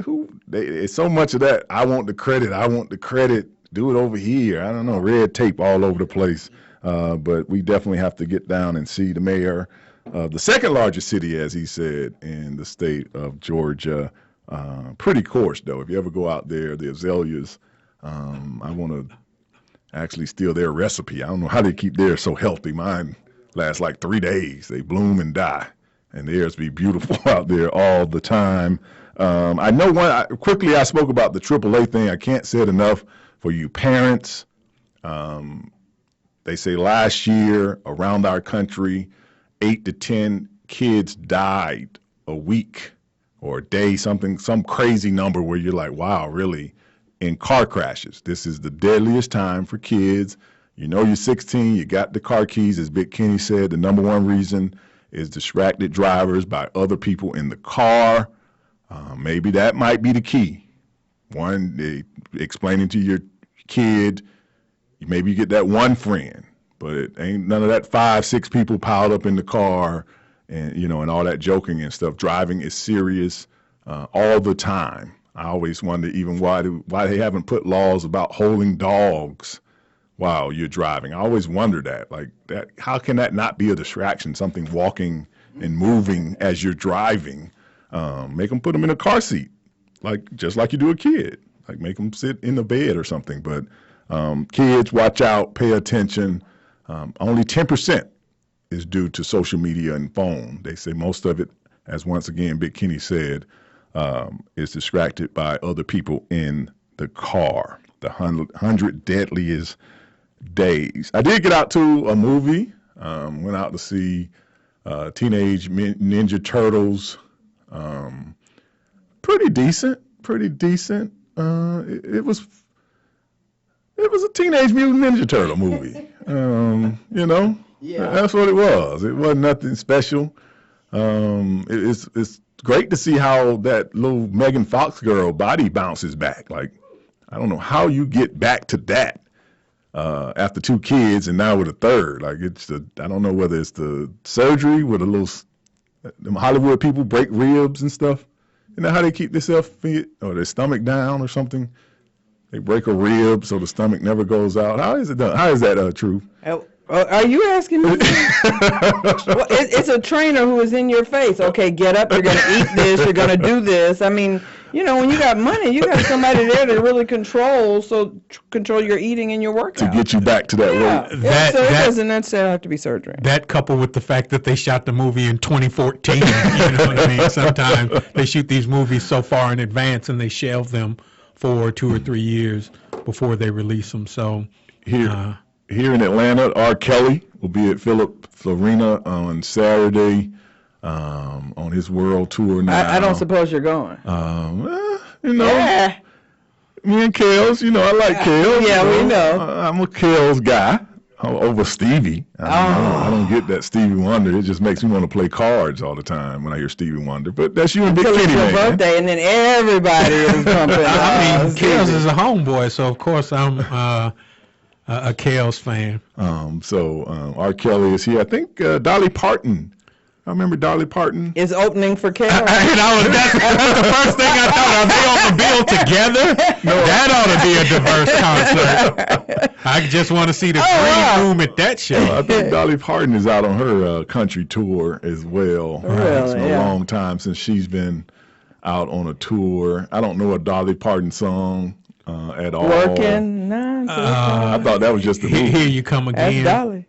Here we come again. Here you come again. Did somebody leave their boots up under the bed? There's always some boots under the bed. It's always some boots under the bed in the country I don't know song. how there's always the boots under the bed. It means so many things, that analogy. There we go. Okay, thank you, producer. Oh, yeah, Here you come Again. Oh. just when I've begun to get myself together. You waltz right in. you know the words. I don't know that at all. You never heard this? Wrap my You know how to Wait, here comes the hook. Here it comes. Look, listen. finger. Here you come again. I never heard that song. Come on. I have her 9 to 5. I saw the movie. Okay. And she used to date Burt Reynolds, right? Yeah. Or was so. that Lonnie No, that was Anderson? Lonnie Anderson. Lonnie Anderson. That same, pretty much same thing. Busty Blonde. You know, I thought it was really interesting. I was listening to a Dolly Parton interview once, and she talked about her appearance and her being blonde and buxom, and how she's always wearing sort of like the petticoat dress and that kind of thing. And she said that when she's just lounging around the house or when she's spending time with friends and family, that's not who she is. But when she steps out into the public, that's who her fans expect her to be, and she's never going to disappoint them. So whenever they see her, they see the Dolly Parton that they know. Okay. It's not any kind of deviation from that image. She's going to be that person each and every time. And, you know, not a lot of celebrities are like that. Has she had a boob job? I think she's always maintained that that's her natural physique. Won't he do it? That's what she has said. So you're saying that's a $200 bra? Gotta be, because gravity works on everything. And then keeping in mind that Dolly Parton isn't but about 4'7", 4'6", 100 pounds. Right, 100 pounds with Mount Rushmore on her chest. Right. I would imagine she would need a special kind of support. But definitely in every interview I've But ever no, heard. she, just so y'all know, so people don't get it mixed up. Dolly Parton is not on tour with R. Kelly. Live Nation. We can only hope. Live Nation presents at Chastain. I'd see that. I'd go see them. Fast and Furious 8. Okay. That's real solid. Everybody, y'all ain't ready for Fast and Furious 8? I want to go back to Ninja Turtles. Yeah, no. They're filming Fast and Furious 8 here in Georgia. Get ready. It's coming to a theater near you. I don't know what they're going to do now. Do we care? Yeah, because you're going to go watch it. Well, I don't know. Luda get to do another part. Vin Diesel, The Rock. I don't know what country they're going to invade this time with the cars. And you or what stunts can top jumping between buildings or parachuting a fleet of cars, not just one, a fleet of cars out of a cargo plane and then landing them on the streets in a chase. Well, I think their approach, though, is to hit every generation. So it's not about just trying to get you to appreciate all in the series. It's about people are being born every day. New people are going to the movies as they progress in age.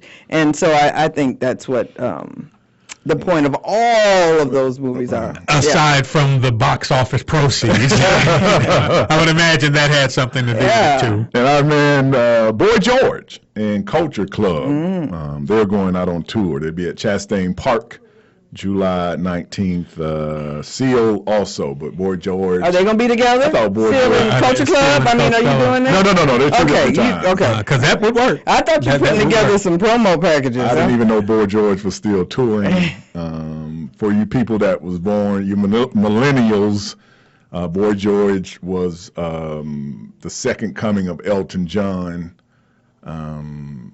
with a flair. You got a Boy George song for us? A Culture Club song that you know? Are you going to tell us you don't know? I don't know a Culture Club. Stop. Yeah, now he's just making it up. Come on now. It was our era. Yeah. Hold on. Was it Karma Comedian? Yeah. Karma Chameleon. Comedian, same thing. Karma comedian, karma comedian. Let's check with our judges. Okay, we will give you that answer. No, we will not. We will. That's close enough. Karma chameleon. That's close enough. I kept thinking he was saying, comma, comedian. No, you did not, for real. You did Just not. come and go. No, see, you do know. Come and go. I think he's making Hey, this look, up. He's not we telling learn the something truth. every day because Kenny Rogers' song "Lucille," where he says, "With 4 hungry children and crops in the field," I thought he said with 400 children, and I was thinking that's why she left. It's because you won't keep your hands off the woman. So it's comma, chameleon. Karma chameleon. and he man. could be on tour with Dolly Parton. They kind of the same. Well, you got to realize wigs and the station was barely coming in. It was there. Look, what you saying? We were picking back from Tampa. You know, the signal was real loose.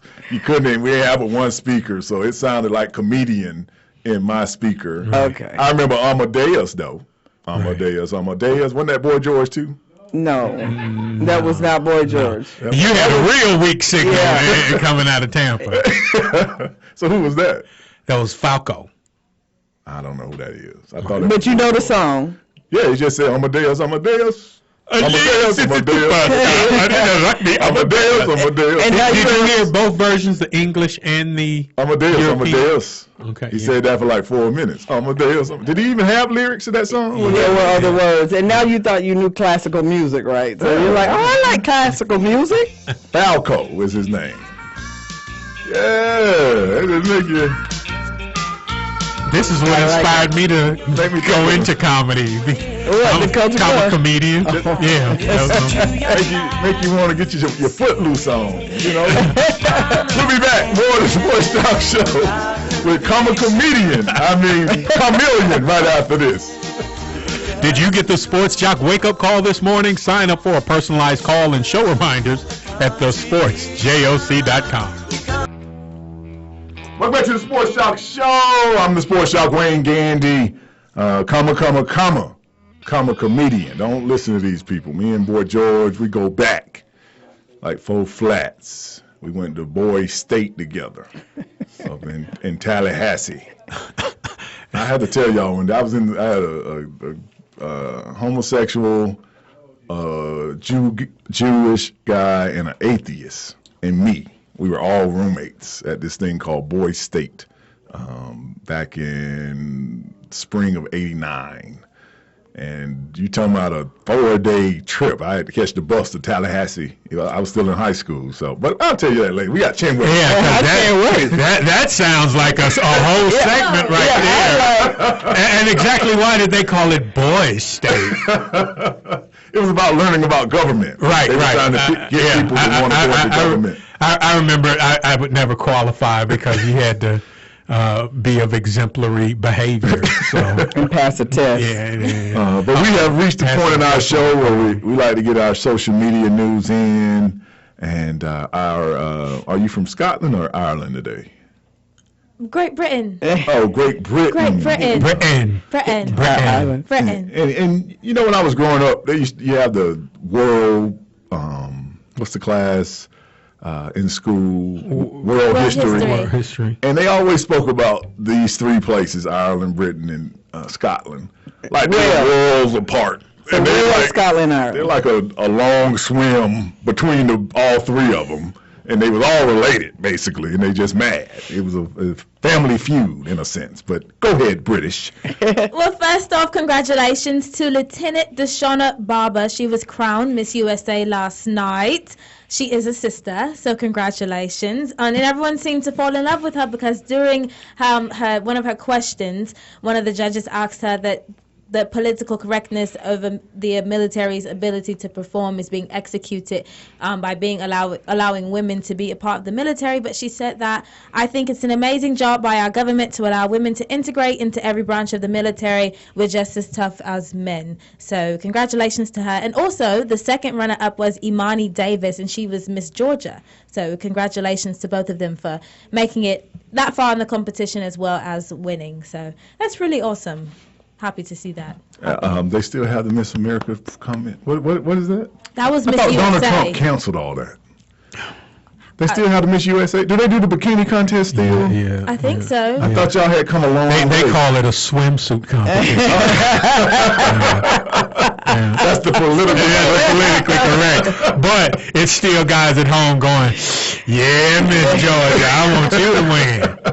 Now, Muhammad Ali, I know we've been talking about him all morning, but he did officially pass from septic shock, which are toxins that initiate a full-body inflammatory response. On this Friday, at his memorial service in Louisville, Bill Clinton as well as Billy Crystal are set to deliver his eulogy. So that should be very interesting. You know, him and Billy Crystal go way back. He did impersonations of him during his retirement and all that, those sorts of things. So should be a pretty entertaining or, kind of light mood at the memorial, hopefully, since Billy Crystal will be there. Is Joe Frazier going to be there?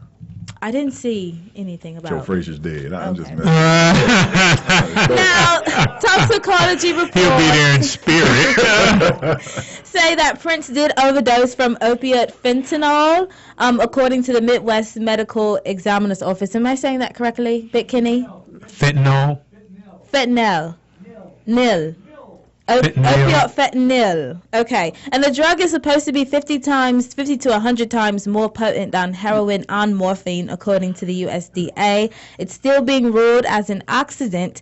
And I thought that all of that would have been sealed, but they said that that's the only information that they're going to release pertaining to Prince's passing. So 50 times more potent than heroin, 100 times more potent than morphine. Okay. Yeah. That's intense. That's some good stuff.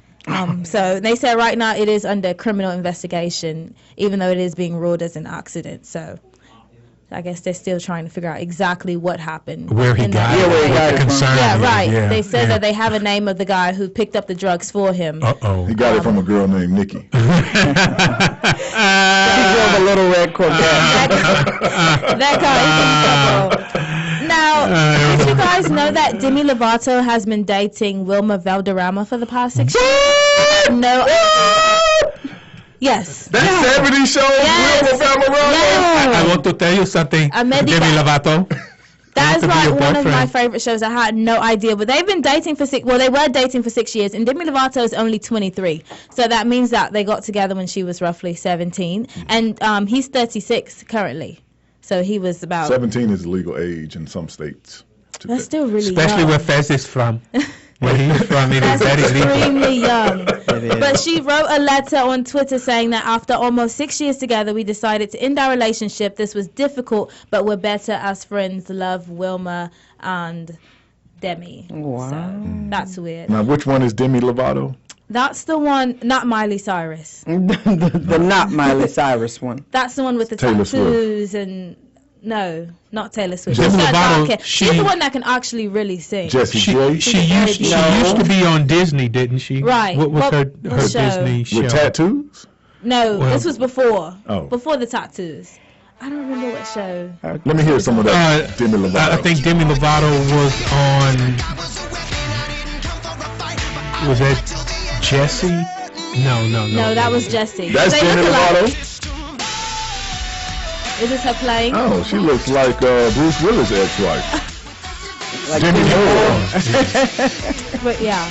Also, Calvin Harris and Taylor Swift broke up. Now, Calvin Harris is a Scottish DJ / record producer. Another year, another breakup for Oh, Taylor Calvin Swift. Harris was T.I. No, that's Clifford Harris. Oh. Hold on, homie. I'm going to need you to get it correct. 'Cause unquestionably, authoritatively, you need to know who I'm is. I got it all wrong. You do, I mean. I'm going to sit back. Go ahead, I'm going to take my head. Yeah. Taylor, she was at a wedding. She crashed a wedding for one of her fans, and Calvin was DJing at the Wet Republic Pool in Las Vegas over the weekend. And they dated for a little over a year. And actually, they were ranked as the highest paid celebrity couple over the past year by Forbes. Their combined earnings were over $146 million last year. Well, man, I got to step back in. I still don't get the whole. Why would I even want to go out with Taylor Swift? You wouldn't. It's a. You wouldn't want to. I mean, it is pale. It is like She can't dance. Have you seen her dance? No. At her concerts? No. It looks so painful. No, I can't imagine. Poor baby. Also, according to TMZ, even though Nick filed for divorce 2 years ago, back in 2014, he refuses to sign the papers currently. So Mariah can't get married to her billionaire beau, James Parker. This is what the story is. Isn't he still married? Who? James. Is he? Yeah, I understood that he is. was still married as well. They were both trying to get simultaneous divorces so that they could wed. I wonder why he wants some of Mariah, though. I wonder why, too. The same reason people want Taylor Swift. It's bizarre. It's baffling. But you say they had $1 billion. He's a billionaire? He's a billionaire. Yes. He owns like casinos and things. And I guess it's different when you're a high-powered celebrity and a billionaire, but usually don't you get a divorce before you start to plan a wedding? Neither of them did. I mean, I would just imagine that would be critical. Hey, let's get married. Now, you know we're both still married to other people, but let's do it at the plaza. Later. Minor details. Also, Rob Kardashian posted side-by-side pictures of himself from last year and then from now, and he looks a lot better. Now, which one is, I don't know anything about the Rob Kardashians. is the one that's dating Black son. China. Right, or Angela. Is that her name? That's her real name. Angela Kardashian. And that is a real, is that them just making up What do you mean? for media? No, he actually has been losing weight, if that's what you're He posted side-by-side pictures of himself when he used to have self-respect. And you should see the major difference. Oh, my goodness. It is so I want to say drastically congratulations to Rob. I'm glad that he's actually working that out and getting happy. And that's You think they're a real couple? I think they're real-ish, whatever that really. What does real mean, though? He dropped weight and picked up Black China. I would have stayed fat. He gave her his weight. Isn't she pregnant? I think, yeah, she's very pregnant. Right, yeah. And annoying. So that's what it is. Yeah. By Caitlyn Jenner. Who got her No. Rob. It's possible. It's possible. That's the rumor. See, now there's only one boy in the Kardashian clan, and it's Rob. There used to be Caitlyn Jenner thing. Yeah, now it's just Rob. We'll be back. More of the Sports Joc Show. Thank you, Chinway. Yay. Welcome back to the Sports Joc Show. I'm the Sports Joc Wayne Gandy. I'm sitting here with my full cast of merry people. The funny man himself, Big Kenny, the Truth, and Chinway. Gesundheit. I don't have a nickname. I realize. Gesundheit. Chinway. Your name is a nickname. Gesundheit. Chinway. That They think that's your radio name anyway. And I personally would like to change my name to Karma Comedian. That's who I want to be from now on. I love that. With the funny man himself, Karma Comedian. Big Kenny. That is classic. We love talking about Rob Kardashian. Everybody's making noise over Khloe Kardashian, the one that's married to Lamar Odom, but is dating James Harden, and now seen in a picture with Odell Beckham Jr. At a club. No, this is at Drake's pool party. The rapper R&B guy that follows the Toronto Raptors around. Drake. I listened to his last album. He is R&B now. Khloe says that she's not dating Odell, that she was just flirting, which is a true occupation by Kardashian women. They love to flaunt and show every curve. They're the reason that SugarDaddy.com exists, because that's all they do, find rich sugar daddies to float their boats and give them a lifestyle that they have not been able to obtain themselves. I hate when people get in arguments with me about that. Understand something. The Kardashians are big, but they live a bigger lifestyle. There's a reason why Kim finds these guys. Yes, she pulls in her millions, but it takes Kanye's millions to jet set the way she wants to jet set. When you don't wear the same clothes every day, then you need Kanye type money, not Kim Kardashian. Trust me. I've seen people, there's rich and then there's I can fly a jet everywhere rich. That's a different rich than just being rich. So here she is with the blonde bombshell himself, the head and shoulders man, Odell Beckham Jr. You got a little feeling for Odell? I had a class Can he with get a him. date I had a class with him, and he turned me down. for a date? Yes. Oh, you asked him? You asked? Yes. Where did you have a class with him? At LSU. At LSU, and you asked him for a date. Yes. And, Like, how did you ask? That's where I was going. After class, I pulled him to the side, and I said, can I have your number? And he said, sure, we can be friends, but I didn't hear any of that. And then later, I was like, can we go to lunch or something? And he was like, well, honestly, I don't really look at you like that. And I was like, okay. Right. Now, what were you wearing? I had on Nike shorts and a T-shirt, which is PWI attire. What's PWI? Predominantly white institution. Oh, okay. And what class did you have? A 7:30 public speaking. So you were at a white college protesting that white people go here. How was I protesting? And you said the shirt stands for what? No, it was the attire at PWI. She was describing the attire. Oh, okay. Yeah, it fits a genre. Usually, and now his not wanting to go out with you makes sense because it was a predominantly white institution. You know how crazy they go over black athletes. So he was like, nah, honey, you're going to have to wait till I'm in the twilight of my And what career. you probably had on flip-flops, right? So, yeah, you had to, No. And his father actually spoke out about that too on Facebook, about him supposedly dating Khloe Kardashian, and he said, no, it's not happening. Everyone needs to mind their own business, and it's not happening. Now, how would his dad know? I don't know. Oh, okay. Right. So that's a valid source. Yeah, you can take that to the I'm bank. just saying, It's hard to mind your own business when something tells me that his dad wasn't at Drake's house. And something tells me I don't think he's interested in dating Khloe Kardashian. I don't think that's the goal behind their companionship. Earlier this morning, someone brought this story to me about an Instagram model named Roni Rose. She is saying she is the motivation behind how the Golden State Warriors have been playing these last two games. If you see her on the Sports Joc page, she is standing there kind of semi-blowing everybody's cuddly superstar Steph Curry, because, the thing that kills me with you people and Steph Curry, let me get this out of my soul. Go ahead. Well, don't be fooled by the childish disposition. Take your time. Take your time. Take your time. You people out there, you have villainized LeBron because he is hulking size and he's big. And you have let the babyface assassin, because trust me, it's an assassination going on. Amen. Amen. All the time. It's some real assassination. Don't be fooled. Yes, Jesus.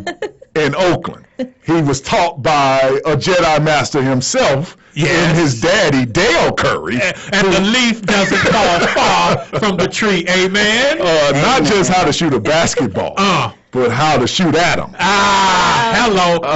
So y'all women out there with this whole, look at Steph, and he does Steph is a trained assassin. He is just as arrogant. All the things you think about LeBron, Steph is that. Steph just had a dad at home that taught him how to cover it up better. So the smirks and, oh no, she just flirting with Steph. Steph don't know her. What do you think? How do you think an Instagram model can afford tickets that close to the court? Every game. Row She's 2, at every game. Right. seat 1. How did you get row 2? Those are definitely girlfriend seats. Ain't that much tea advertisement in the world? But I always hear that, like, Steph ain't did this, and did you see Steph holding his daughter, and Steph was cooking everybody some pancakes. Y'all don't be fooled that Steph is not a trained killer. He's a killer. Didn't y'all learn that with Tiger Woods? Yeah. Y'all got suckered into the whole Tiger and lilies and, stuff that make long walks through the meadow. And that was just his day job. At night, he's looking for the tattoo bandit. And this woman's Instagram name is @GetIt_Ronnie. So I would only imagine she used to be a secret, but more of this, and he'll be in the same boat Tiger Woods was in. A busted window. Yeah, so But they back killed off, me young lady. with that. And that is Roni. She says that she is the inspiration. Now, what that means, I don't know. I don't know if that means she's breaking 2 to 3 off, or for the whole starting 5, or what she has It's going working, on. whatever she's doing. If she That is means doing it. right now they're having an awkward conversation in the Curry household. That's what it means. Him and Dale. Exactly. I told you not to bring her. Boy, didn't I teach you better than that? What's going on? You so stupid. Remember, right after I taught you behind the back dribble, I told you about the roadkill. Don't have the roadkill second seat. And Dale's wife is like, he did tell you. We've been trying to train you since day one, because, you know, she's used to it. She knows exactly what's going on. Oh, but Roni, what do you say? At Roni, get it? Get it underscore Roni.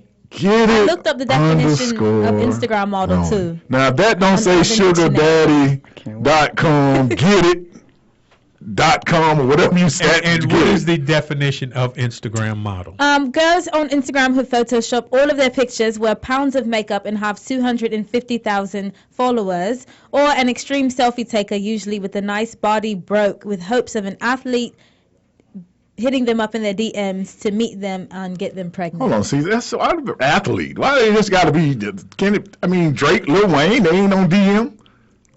Who made the song? Did a rapper make the song DM? Why y'all put They it on not the trying to athlete? get them pregnant though. They just trying to. Yeah, they know better, right? Yeah, they know better than that. It's dumb athletes. Yeah. They're going for the Athlete weakest the one target. like, I'm gonna sit here on the second row. Next, but look, with my wife behind her. We'll be back more of the Sports Joc Show right after this. The Sports Joc Morning Show is now on Atlanta's AM 1100 weekdays 8 a.m. to 12 noon. Also watch us live on YouTube and thesportsjoc.com. Welcome back to the Sports Joc Show. I'm the Sports Joc Wayne Gandy. The French Open has come and gone. The robot, the android, Novak Djokovic, winning the men's title yesterday, defeating Andy Murray.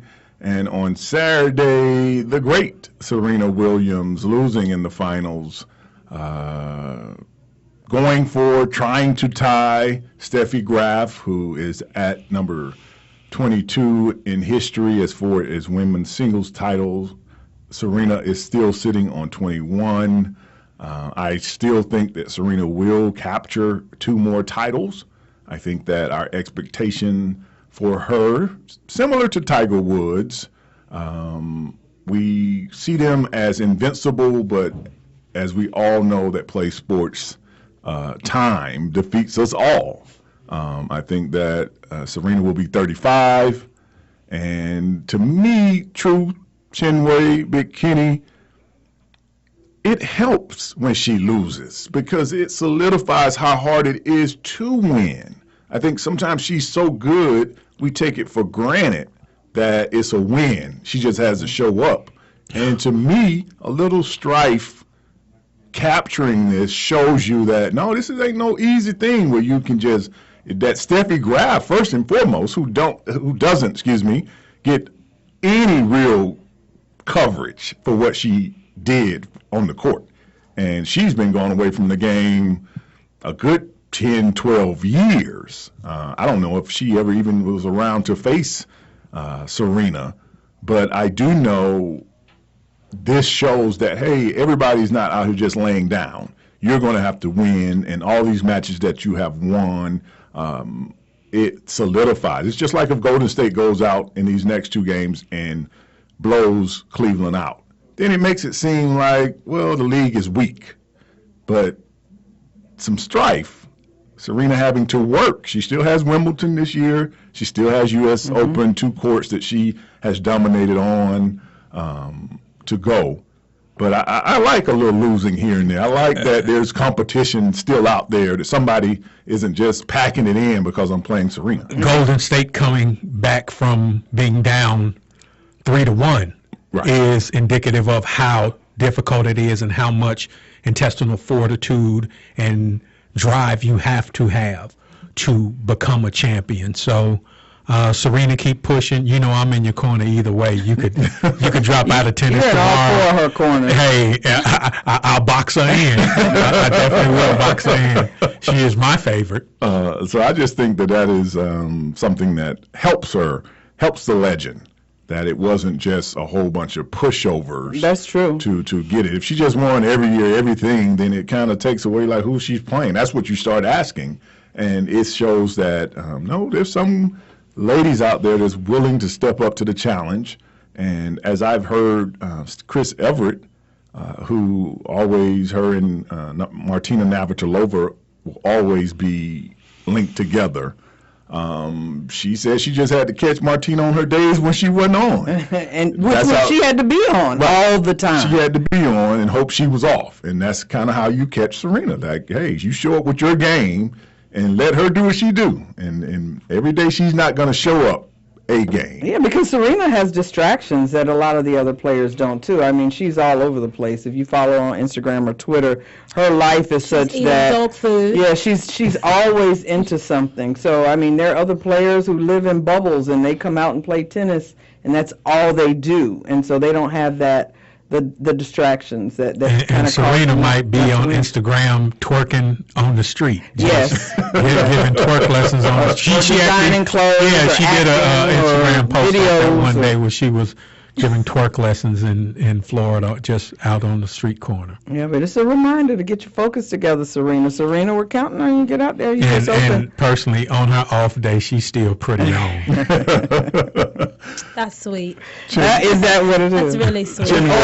I hope she thinks so. Chinwe, we're always looking for the young perspective Yes. on certain issues. Being fresh out of college, you hear that Muhammad Ali passes away. I know you're too young to actually have ever seen him fight. The only Ali version that you've ever seen has had Parkinson.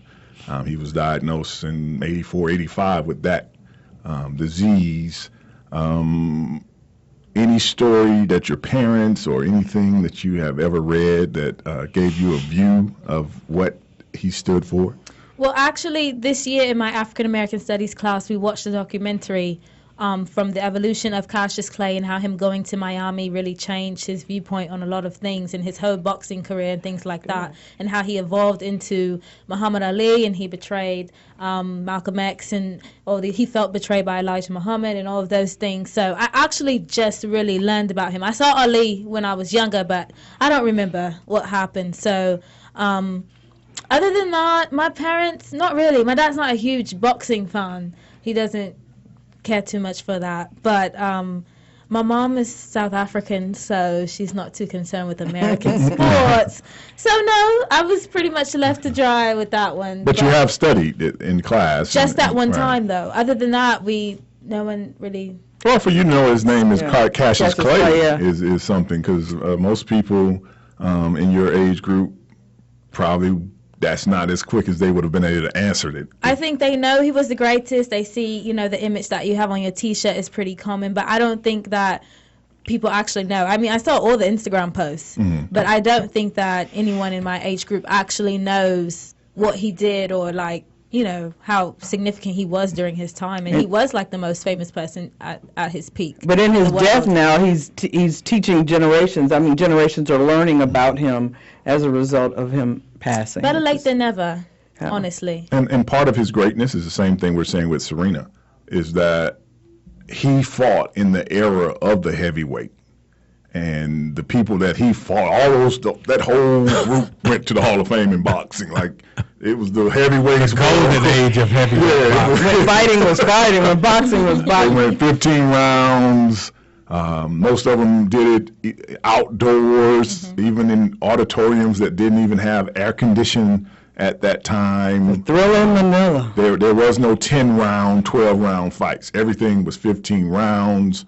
And so that's what you really want. You want a career. He lost 4 or 5 matches, but it was against great people. That says more to me than him being undefeated, actually. Right. Like you were saying earlier, Truth, that, you want to have a couple of L's in there just to show that you still got back up to keep fighting. You're not perfect. Yeah, this was the referee just went over and got some tea type boxing.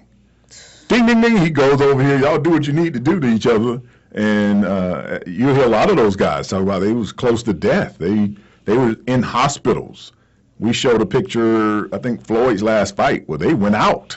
He came out like he had makeup on. He looked great. Still in the same clothes he was in the ring in. Do they still need cut men nowadays? I don't think anybody needs a cut man. I mean, but that was a popular role. Because as soon as the cut hit, the doctor jumps up, and nowadays they're not going to let you go to where you can see a person close to that image of boxing. They kind of quickly jump in and get that over. But back then, you hear these guys talk about how they was checked in the hospital for 2 days. And you see him afterwards, unrecognizable in the face. Yeah, so that's part of, if you're ever wondering why some guys might have a perfect 50-0 record.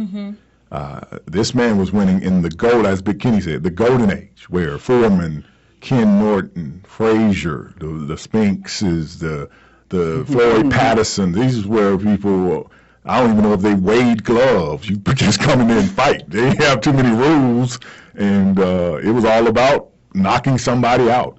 I believe I heard a report yesterday that said during the Larry Holmes fight, Ali got hit in the head 436 times. Those were the punches that connected. So just imagine. I mean, you know what I mean. We couldn't shake hands 436 times without it being physically exerting. But to survive that, and his rope-a-dope, they coined the phrase rope-a-dope because he changed the way boxers defend themselves. He got on the ropes and just bobbed and weaved and was dodging some haymakers. I mean, the kind of punches, if they connect, you are going to lose some mental capacity, but he managed to do it. With no concussion protocol back then, there was none of that. None of that. And unfortunately, it seemed to have taken a toll on Ali. Had they had concussion protocol, maybe he wouldn't have gotten Parkinson's disease, and it wouldn't have taken control of him as fast as it did. Right. So, but we are in the ocean of our show today. The truth is, he will throw your ass in the ocean. It's time to wrap things up on the Sports Joc Show with Wayne Gandy. When we hear the sounds of the ocean, it gives the Sports Joc just a minute to vent about something that went on in the world of sports that he had issue with. First and foremost, we'd like to thank the mayor of Augusta, Hardy Davis, for calling in and helping us with the show. With the great Ali passing away, we're not throwing anybody in the ocean today. We're going to invite the champ on board our ship. He can steer us. We finally got a real captain. I can just go be the first mate now. Ali, thank you for the memories. Thank you for the stance. Thank you for showing us that an athlete can inspire to be more than just a physical tool, exerting force into something else and actually make a difference in society. We salute you, and we send our condolences out to your family. But just like the late, great Michael Jackson, you just gone. You ain't really dead. So for that, Ali, come on board. For the truth, Big Kenny, Chinway, we say enjoy your day. Sports Joc every day now. Peace.